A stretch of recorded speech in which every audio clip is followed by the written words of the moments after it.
I have no qualm saying this. I think people think I'm nuts when I say I literally only do it because of the Kentucky Derby. Like, to Yeah. me, that is the end all be all. Everything else is filler, and everything else is just preparing us for that moment when we have the opportunity to be in that race. Hi, everyone. Thanks so much for tuning in to another episode of the Off the Track podcast, a daily racing forum interview series where we go beyond the past performances and the handicapping. This week, multiple graded stakes winning trainer Norm Casse joined us to talk all about his barn, the great runners that he's had since he went off on his own, and what it was like for him growing up in a horse racing family with trainer Mark Casse as his father. How Norm had to kind of figure it out and kind of catch that racing bug on his own, and when he was an assistant trainer for his dad, all the great horses he got to work with, like Tepin, and that journey. We also talk about things for Norm that he does when he's not at the track, and you get to know him a little bit better. Kick back and enjoy this episode with Norm Casse.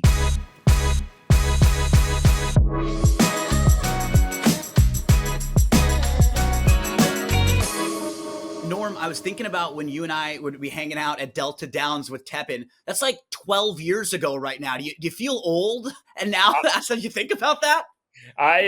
Sometimes when you take a step back and you think about the things that you've done and how long they've been, you certainly are like, it doesn't feel that long ago. I certainly don't feel old. I know I'm getting older. I certainly don't feel like I'm that old, but especially when I look at my kids now and they're 2 and 4, and it's like, man, where did that time go?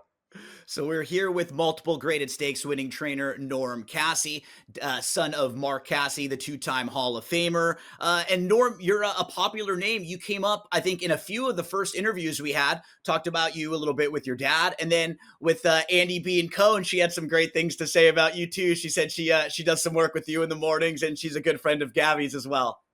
Yeah. Andy's a great person to have at the barn. She keeps everything light. She keeps the mood really happy, and she's obviously an excellent horsewoman. She's a great hand. So whenever we can have her come in the barn, gallop some of our horses, we welcome that, and she's a welcome part of our team.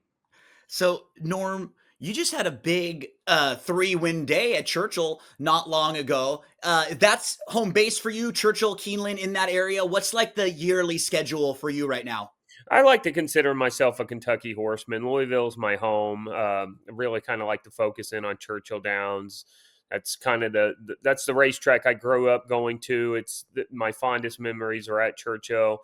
That's I just always remember going to the races with my dad there, and for a lot of times, that was the only time we ever got to spend together. So I really look fondly to Churchill. As far as the circuit itself goes, obviously we do what I like to consider the A circuit. We're at Churchill, we're at Kingland, we're at Saratoga, and during the winter we're at Oaklawn. Really, kind of the premier places that you can be now, with the way that the purses are and the quality racing that they offer. What is it like when you face your father in a race now? You've been on your own for a few years. I mean, got to be like mixed emotions, multiple feelings. Like, what are some of the things going through your head when you're up against Pops? Honestly, I think when we've been in races that carried a lot of weight, like a race like the Kentucky Oaks or any type of stake race, then it adds a little bit more. I don't know. Not pressure. It's more fun.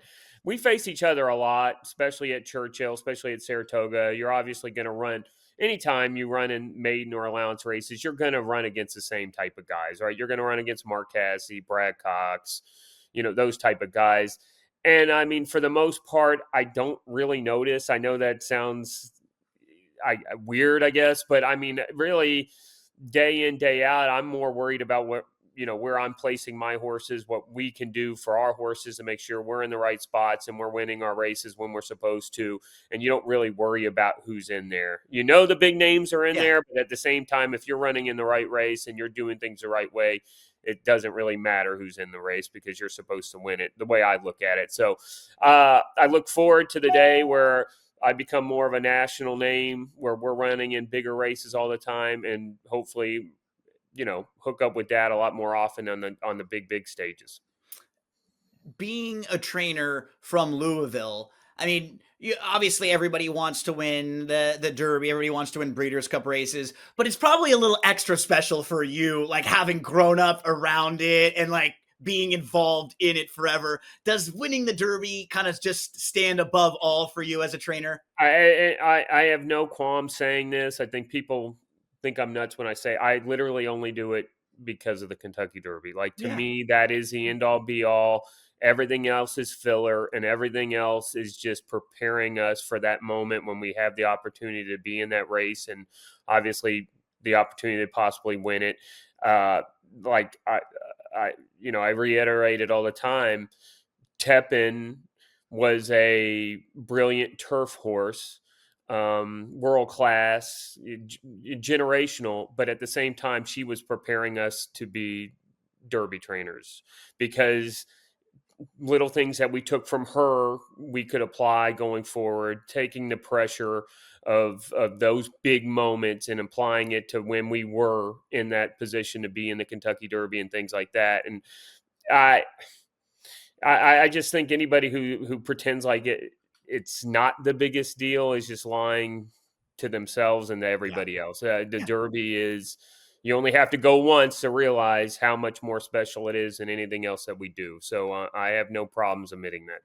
So let's start from the beginning for you. You're growing up in Louisville, but were you always really into horse racing when you were young? Your dad's there. I've heard kind of conflicting things that, I remember growing up not having some stretches where I didn't love it. I wasn't really able to bet yet. I wasn't really like comprehending some of the things. Felt like I could have been other places and my mom and dad are kind of bringing me to the track sometimes. What was that like for you, son of a famous trainer? Well, like for me, horse racing took my dad away from me as far as I Yeah. was concerned. So my mom and dad got divorced when I was really young. I don't really remember the only early childhood memories, and I've already touched based on this.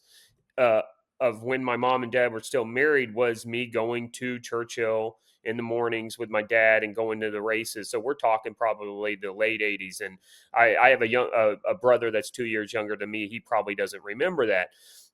I think for the most part, those were the moments that I really loved horse racing. I spent those times with my dad in the morning, going to the barn, going to Churchill, and then he moved to Canada and he went to be based in at Woodbine. And then the time that we got to spend together was now there just wasn't any. I would maybe see dad 2 or 3 times a year max.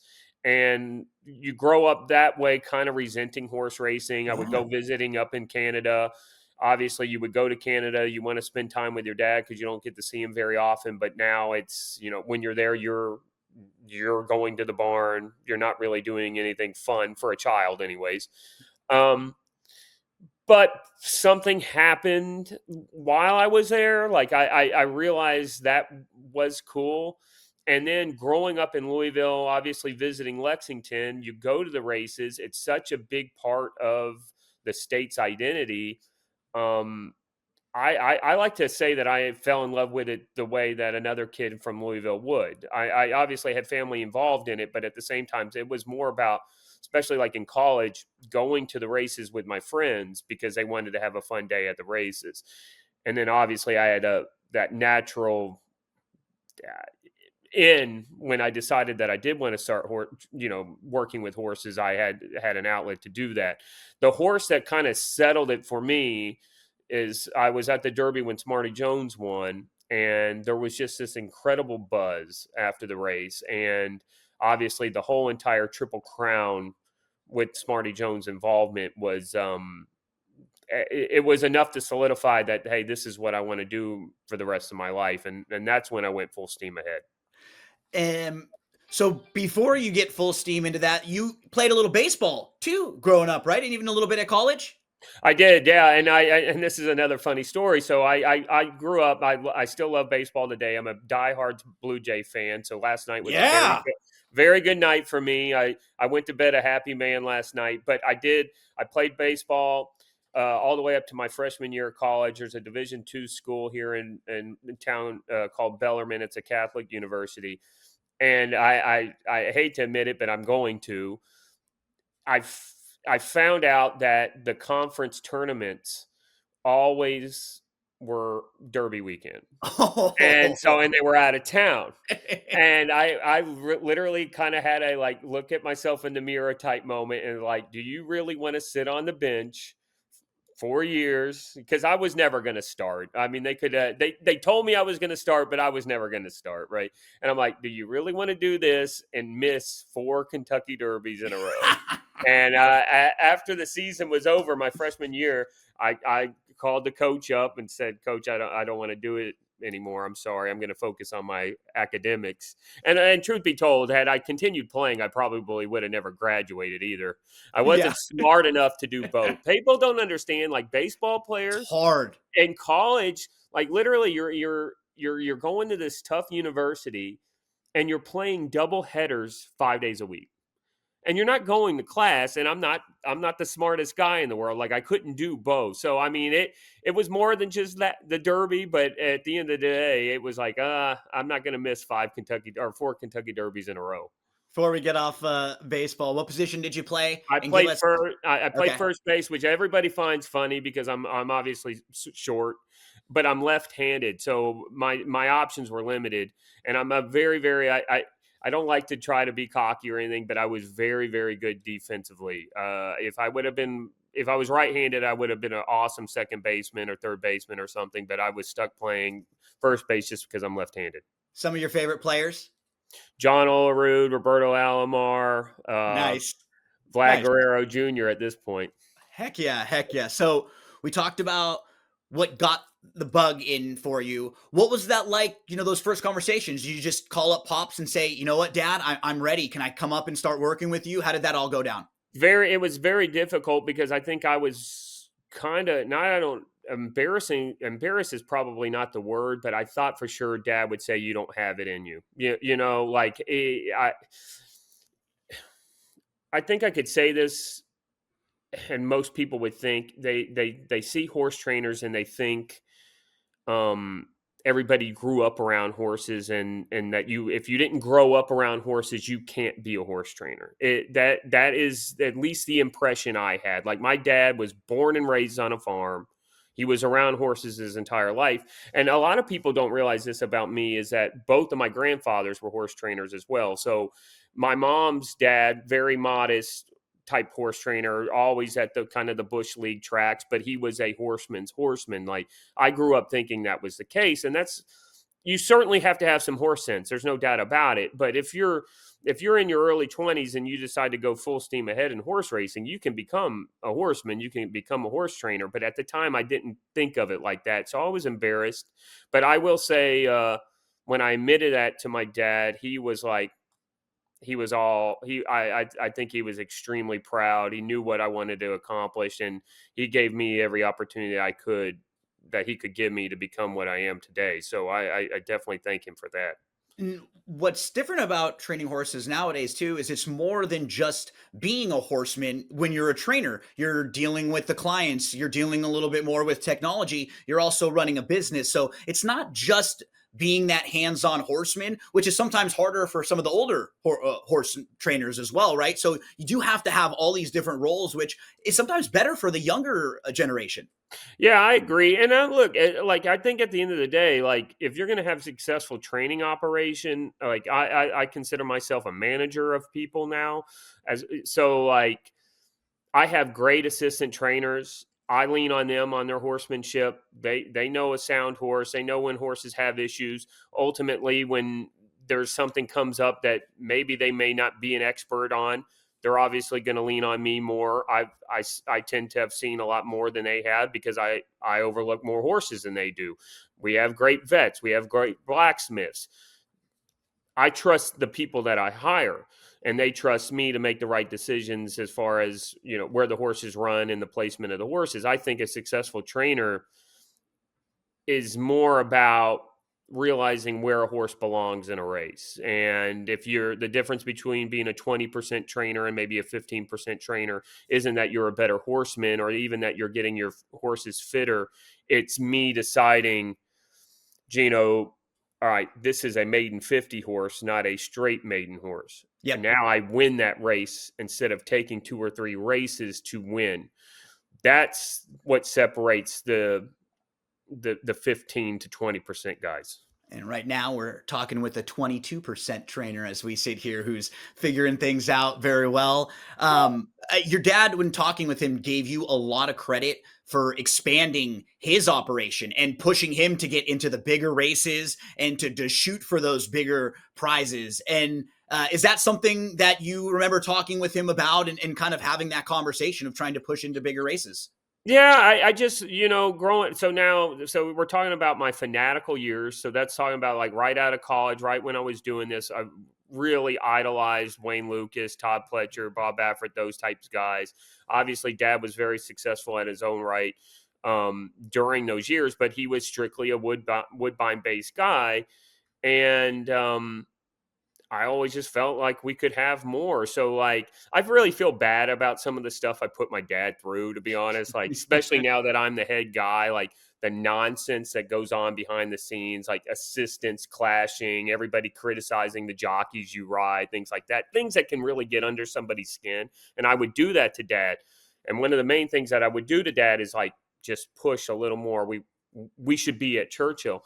But again, like, the ironic thing about it is I wanted dad to be at Churchill because that was my fondest memories of being with dad, Yeah. right?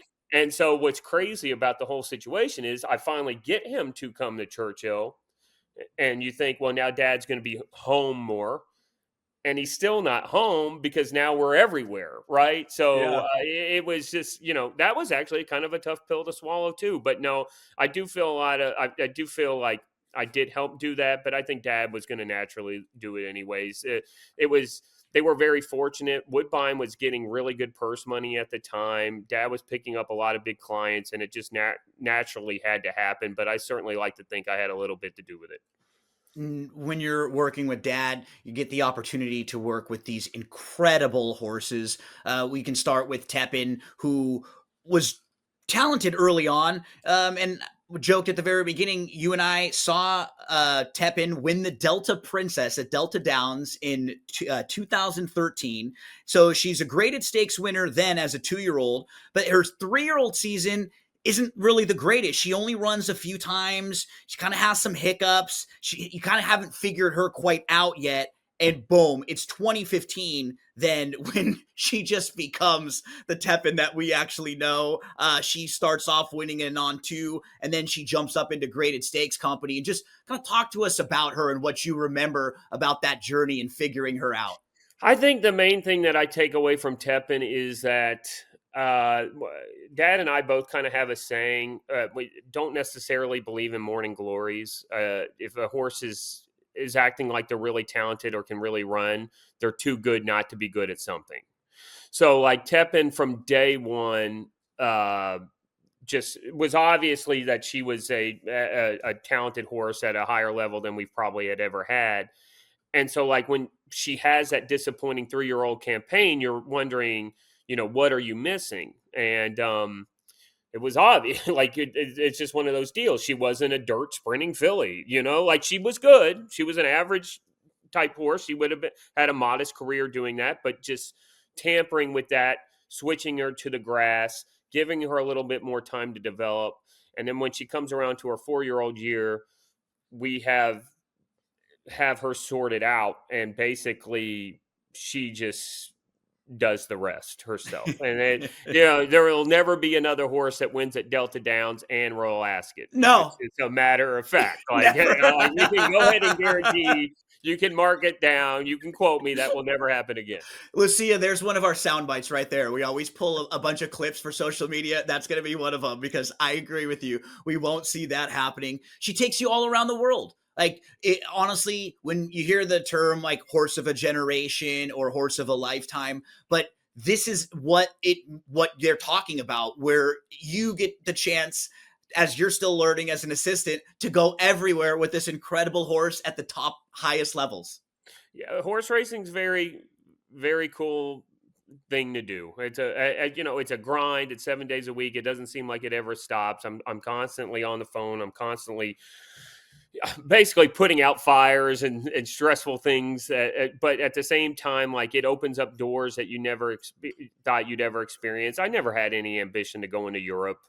I never cared. You know, like she took us to Europe. She took me back home to Toronto, which was really cool to go back to Woodbine, back to where it essentially started for me, anyways.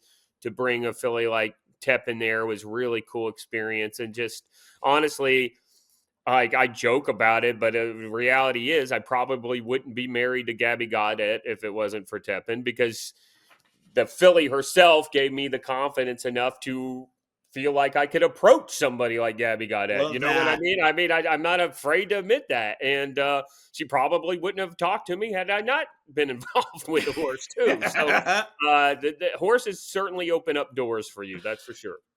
um and you, the owner of Tepin, was a relationship that has been a very strong relationship as right when you started trading too, with owner Robert Masterson, right?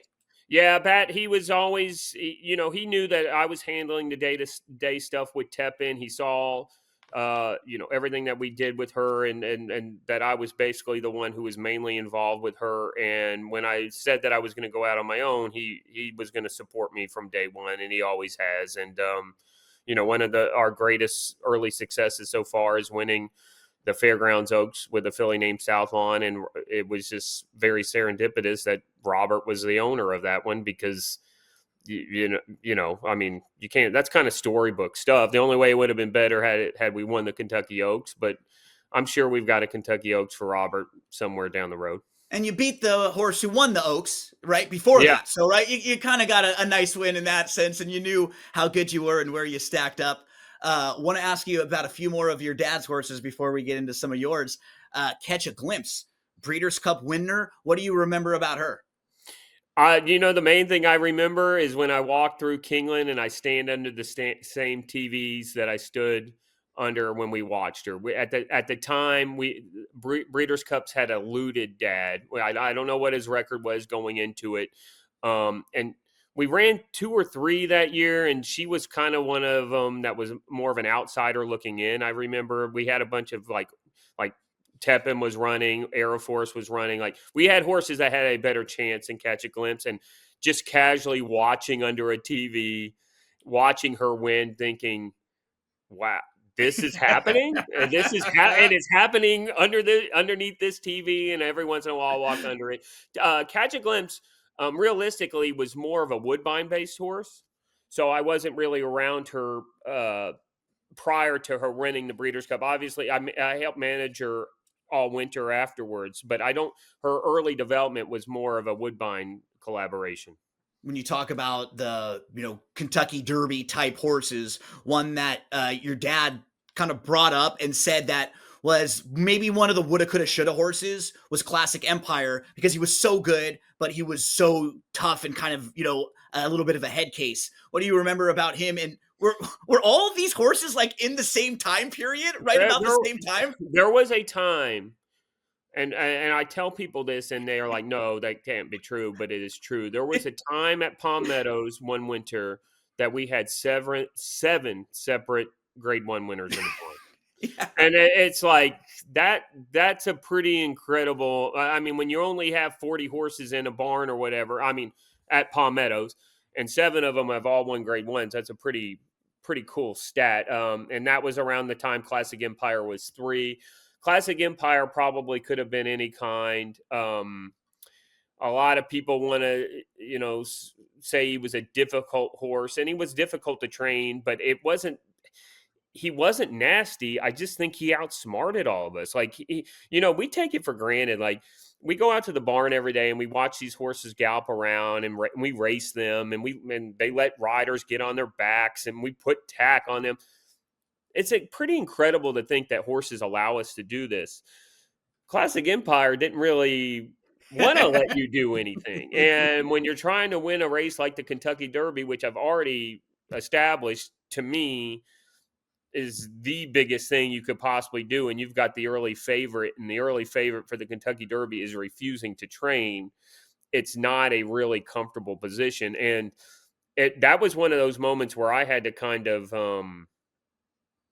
not be selfish, because we couldn't train him at Palm Meadows, and I had to call and tell Dad we got to move him to Ocala because this isn't working here. And this is my dream come true. We're training the Derby favorite, and we can't do it. And so we had to basically send him to Ocala to a farm and let cowboys get on him and stuff like that because they were the only ones that could figure him out, and he was still that good that we could do that, and he would go on to win the Arkansas Derby. And I mean, like literally, I would say Classic Empire is the horse that I figured out. Like it really doesn't matter how you train them; it's just a matter of how good they are. Like I think Classic Empire could have. You didn't have to train him; you could have just ran him. You know Yeah. what I mean? He was just that much better than anybody else, and you like to think he's the one that got away or whatever, but he accomplished enough on his own right. So, being the son of a famous trainer like Mark, like your dad, do you still experience the people that are just thinking of you as an extension of Mark? And like, what was that like when you go off on your own, kind of building your own name, trying to do things on your own? Nah, you know what? I don't really feel any kind of. I think I established my own identity during the Teppan and Classic Empire Yeah. era. I really don't think of it like that. I don't put a lot of pressure on myself. I think whatever happens is going to happen. Um, I'm very content with the way things are going. I'm happy with the clients that I have and the horses that I have, and we've had modest success. So I'm happy with all that. And like I said, if my time comes or my name is chosen, then we'll be ready to we're prepared to be successful when that time comes. But I'm not going to press too hard, and I don't feel any pressure from that. When you were starting out on your own, what were some of the things that might have been like new or challenging for you, being the boss, maybe things that you didn't deal with as much when your dad was the head honcho? Well, obviously dealing with clients. Again, this goes back. I think really a big part of being the difference between a 15 and a 20% trainer is that you have to be the one who convinces your clients where those horses belong. So, Mhm. I heard a Hall of Fame trainer say one time that he was the jackass that told somebody that a horse is worth 500,000 one day, and then 6 months later he's got to tell him he's worth 30,000 a day, and that is a big part of what you have to do, right? Like if you're going to be realistic with your clients and realistic about your chances of winning races, you got to make some decisions, and more importantly, you got to convince the owners to make those decisions. So that part was always is and is still very difficult. Like you almost have to have some bedside manner or whatever. The other thing is that I took for granted for when I worked for Dad is how's the best way to put this? I always felt like we were the ones that were doing so well with the horses. As far as when I say we, I mean my barn in Kentucky, the division I had, and I didn't realize at the time that Dad was really weeding out the slower ones well before they came to Kentucky. And so when you only have 30 or 40 horses, and a lot of them are probably going to be like project horses or whatever. You're not going to have a lot of talented horses. So then, like when a horse like Southlawn does come in the barn, it's so much more obvious. Whereas when I worked for Dad, every horse was training like Southlawn. Do you understand what I Yeah. mean? And Yeah.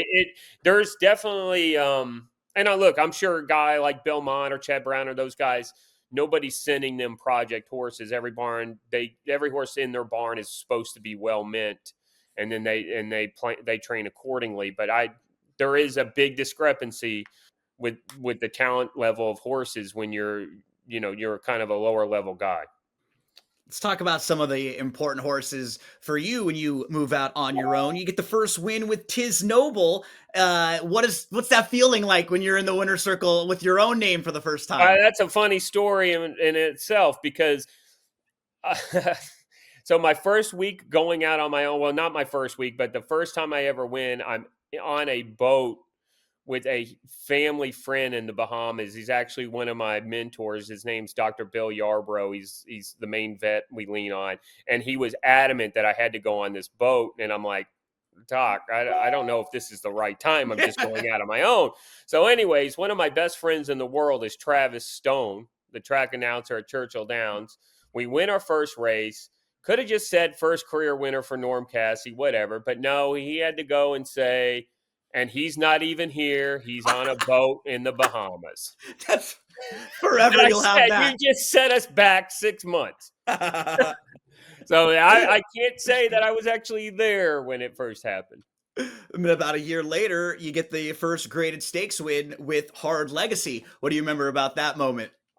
Well, to touch base back with Smarty Jones, think about how cool it is that Smarty Jones is the reason I start training, and then the people who own the horse that beat him in the Belmont are my first big client. Mary Lou Whitney and John Hendrickson are the first big client that I have, and I don't know. I feel like it's almost a fairy tale to win your first graded stakes for Mary Lou Whitney, That's a and storybook, right? Full it circle. is. It is. Yeah. You can't make it up. Like you really can't make it up. And Mary Lou Whitney stables had bred Regret, which is the race that we won.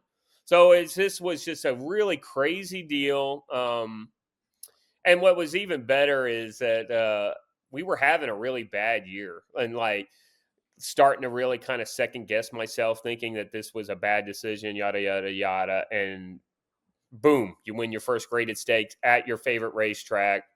And it was a cool deal. There's no doubt about it. And then it led you to some very nice horses. Super Quick, graded stakes winner, almost beats Clairiere in her third start.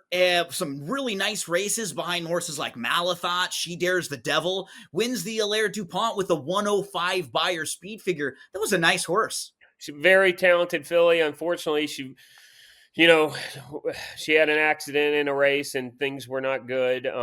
But another homebred for Mary Lou Whitney. Still probably the best horse that I had so far. Just another one that was really rewarding because at the beginning, like I think had that been a Mark Casse horse, we would have sent that filly to Woodbine after her first couple starts because we didn't think she was good enough for the high level at Churchill and Kingland. But when you only have 30, 40 horses, you got to do experiments. And I stretched her out.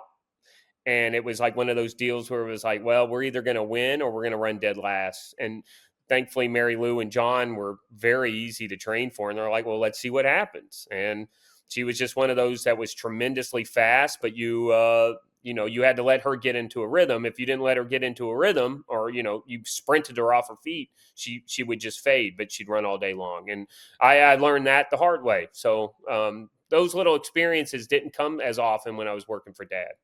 Has to be really rewarding when you have a horse win first time out of the box and you have Pretty Birdie win first time out and then win a graded stakes race at Saratoga in her second start. This was a very talented filly who ended up earning over about $500,000 in the end.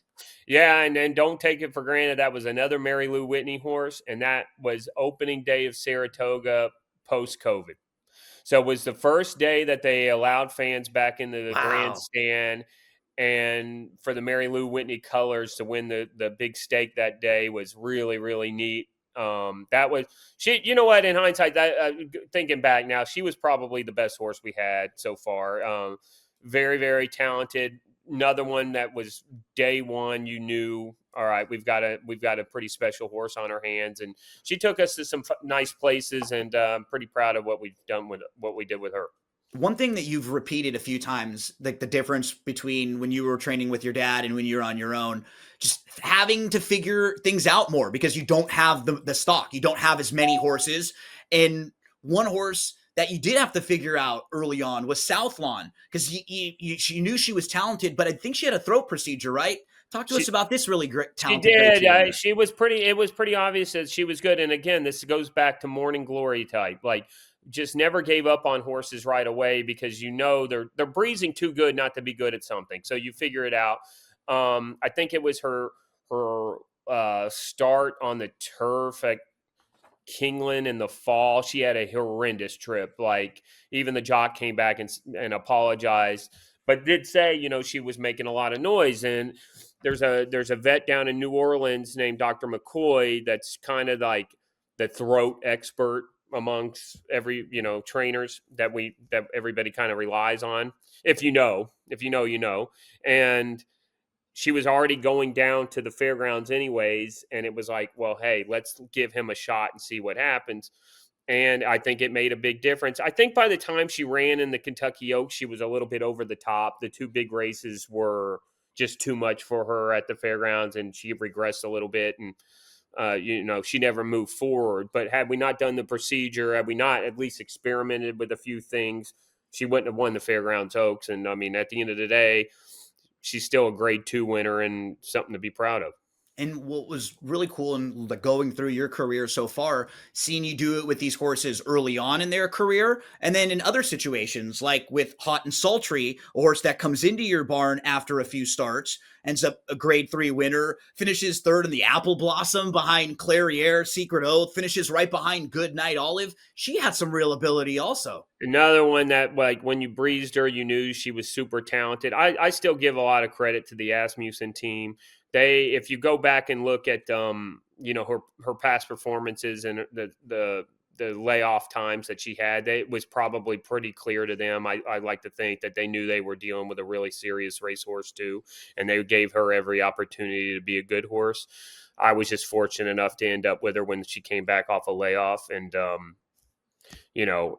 horses like that, it's more just staying out of their way and not screwing things up too much. I did.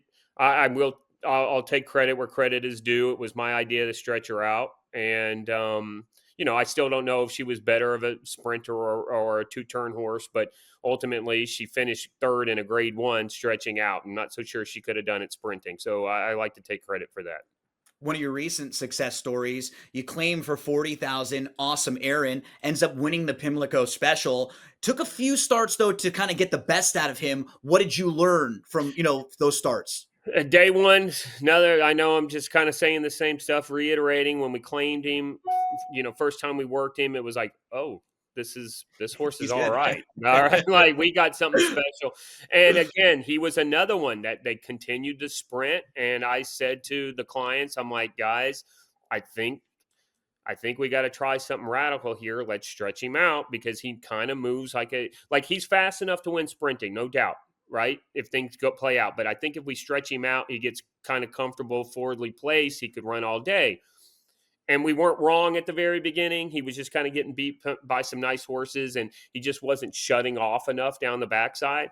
So we take the blinkers off, and the difference—that's the difference between him just kind of being an upper level claimer, allowance type, to a graded stakes winner is, the stretch out, taking the blinkers off, and those are things I have learned being on my own that I don't think we necessarily would have done before. Maybe maybe you would give up on a horse a little earlier. I don't have that option anymore. I will say this, so, like, of all the things that I'm probably most proud of, and there's a lot of things to be proud of, but I love claiming horses and making them stake horses. Yeah. I don't know what it is. I just think it's fun. It doesn't happen very often. But it's just like that, to me, that really kind of shows that, hey, we're really good at this. Figuring it out Yeah, thing that we keep hitting on, right? Whether it's a especially young switching horse. something up. He's a 6-year-old that's been sprinting his entire life, running very, very well. No doubt. Like, I take nothing away from the previous connections, because he was running really well. There's no doubt. But, like, all right, we're going to do something different with him, and we're going to see if it works. And when it does work, a lot of times people are like, oh, they typecast trainers. He doesn't know how to train sprinters. He can't get a horse to route, this and that. I don't buy into any of that. At the end of the day, it's the individual horse. I don't really train Awesome Aaron any differently than we trained Tepin. Like, that's just reality. I have a system. System seems to work for the majority of the horses. The real difference is the distances and the surfaces that you run them on. And that's my job to figure that out. Now, your dad, husband, trainer. What's your daily schedule like? What time does that alarm go off in the morning, and when are you at the barn, and what's the day like for you? I get up at 4 in the morning. I typically try to get to the barn at 5:15. I have a very, very scheduled day, like a very good routine. We go over the horses, we do our training, we update all the clients. I'm out of there by 10:30, 11. Have a couple hours, depending on if there's race days or not. I'm going on a dark day here. Sure. Have a couple hours to myself. Uh, and then I'm typically, with Gabby's new position, I typically am in charge of the kids for the afternoon. So I'll pick them up from school. They get to hang out with dad for a little bit. Um, and I just love being a dad. It's to me, that's the most important thing. So the kids are going to come first over anything else. And hopefully one day they'll catch the horse racing bug too, and they can come to the barn with me. And we'll give a shout out to Miles and crew. Now I'm assuming with Gabby being at Keeneland, is that just much better for the family overall and getting to spend time together versus the travel? It will. I think so. Basically, Gabby started right when the fall meet started, Yeah. and so during the fall meet, it's obviously very demanding over there. She's working basically nonstop. I think when they're not having a sale or having a race meet, her schedule goes down big time. You worked for TVG, Oh yeah. you understand how tough that is. I tell this to people all the time. When Gabby was working at FanDuel or TVG, that it's not just you only see what's on TV. You don't see what's going on behind the scenes. You don't understand the preparation. There were nights where Gabby would not. Gabby would be laying next to me, or I'd be sleeping, and it'd be midnight, and the light's still on. She's still handicapping tomorrow's card, Yep. and she never took a day off from preparing, handicapping.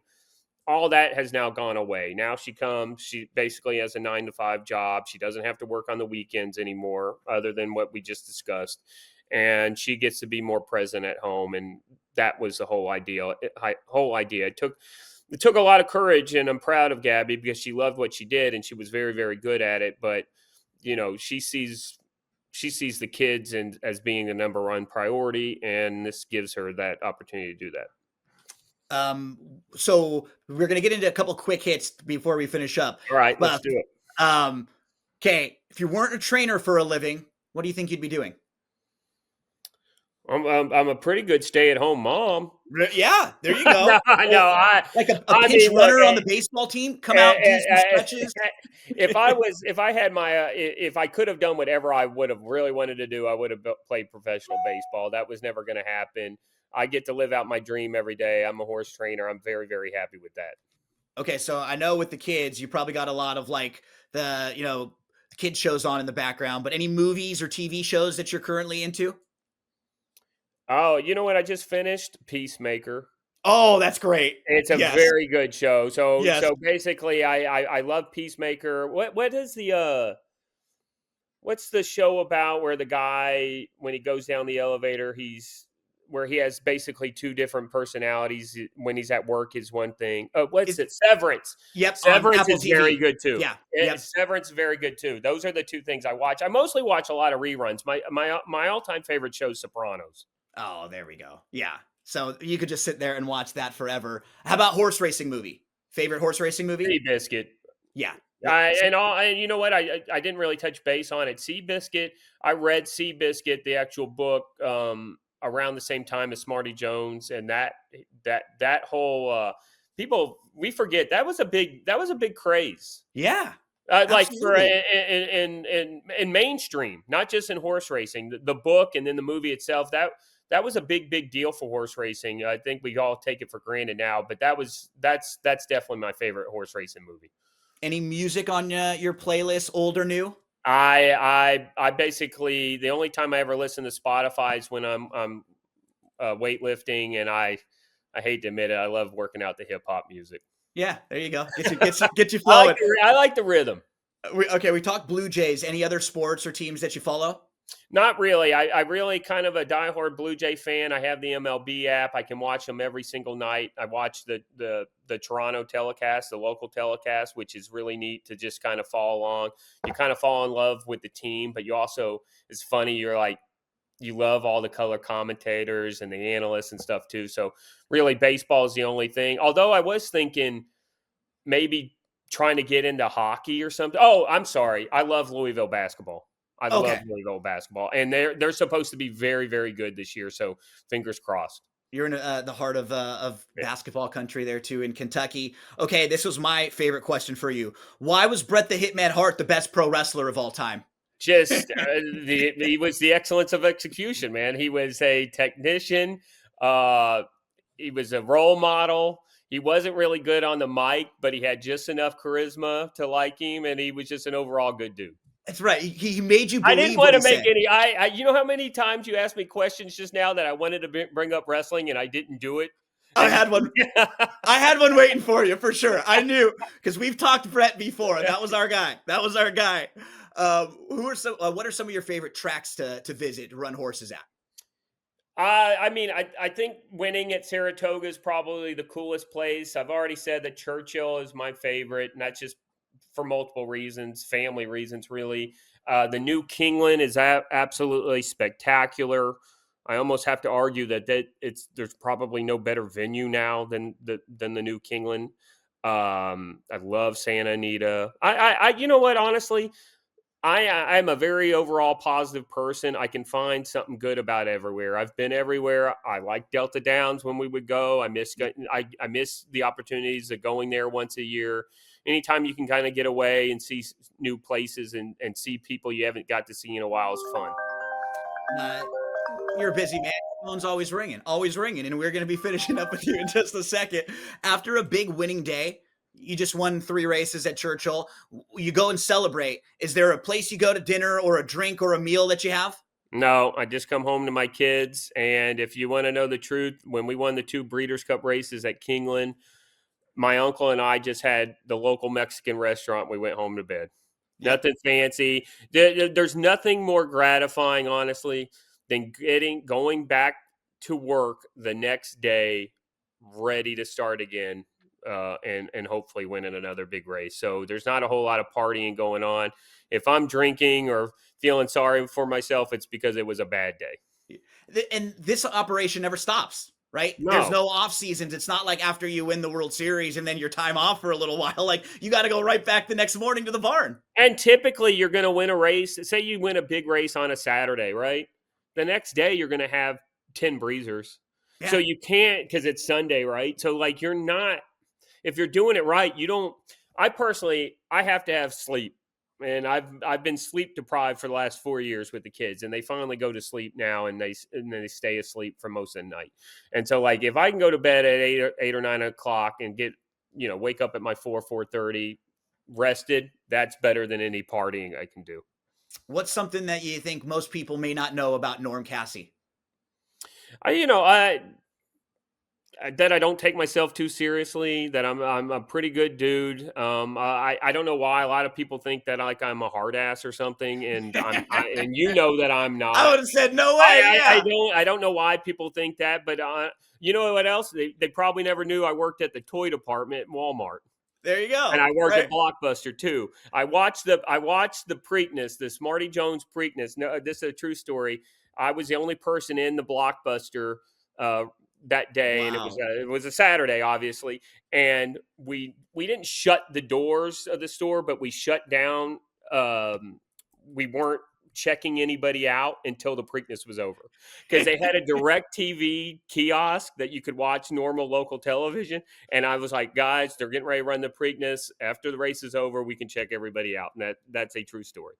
Norm, it was so fun when we were getting involved and I was the young guy at TVG, and I'd get sent to places and getting to chat with you and Tepid and some of the horses that you were working with your dad, and seeing you branch out. I would tell my mom, hey, that's my buddy Norm. He's winning races there. And she'll always send me a message like, oh, Norm was with Gabby, and oh, they won a race again. And so you have a bunch of fans over with the Buccola family too. And really appreciate the time. Anything you want to plug? Where can we find out anything we need to know about Norm Casse Racing? I got nothing to plug. Just I appreciate having fans, and look forward to winning more races. Hopefully we can continue our success. Thanks so much, buddy. Look forward to seeing you real soon, and appreciate all your time. Thank you. Thanks so much for tuning in to another episode of the Off the Track podcast. Make sure to subscribe to the podcast anywhere that you get yours. We're available on Amazon, Audible, Spotify, and on YouTube. We'll see you next week with another very special guest.